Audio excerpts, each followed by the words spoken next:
Hi, this is Art with OCRV in Yorba Linda, California. You can see this is a 2021 2500 extended Sprinter van. It took a pretty good hit in the back end here. So you can see as we've cut the rear floor out, it's on a Mercedes certified Celette frame bench. So this is a jig system. You can see how these frame rails are hooked into these jig systems to make sure that it's in the exact same position that it was in before the accident. So we've replaced this frame rail and we're going to replace the floor, and then we'll rebuild the back of this van. We'll show you some more video on the finished product and as it keeps going.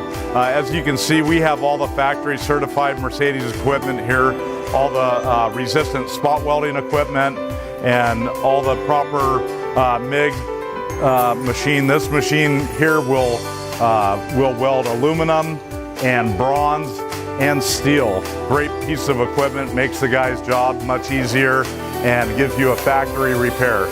So for all your Sprinter repair needs and collision work, please come see us here at OCRV in Yorba Linda.